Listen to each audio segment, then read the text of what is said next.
Plotness brings us the latest on this one-of-its-kind case in New York. Local people are charged with opening graves, body stealing, and illegal dissection. Relatives of the deceased are outraged.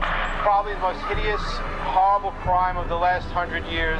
Evil people with absolutely no conscience whatsoever. Lawsuits were filed all over the country in a multi-million-dollar scheme that prosecutors call medical terrorism. I was having a drink or a couple of drinks with an attorney who's a friend of mine, and he said, I know you're not going to believe this, but there's a funeral home in Brooklyn where the owner, along with another guy, has been cutting up corpses and taking the bone and the tissue, putting it in a refrigerator and selling it to 3 publicly owned companies.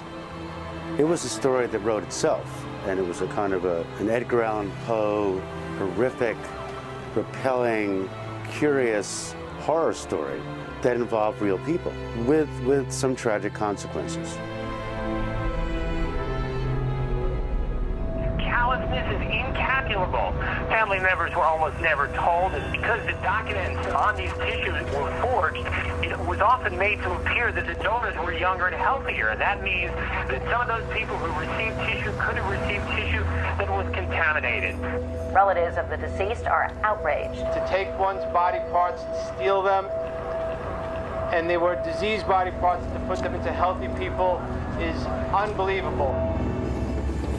Is an engine that was running, and bone was the fuel, and everybody wanted it. And the industry, as far as the industry goes, and that's the truth. And I was a part of that.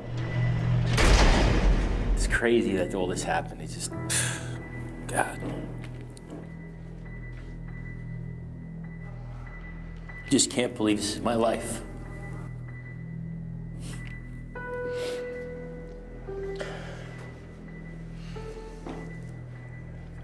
You know, when you stand back, you think about everything.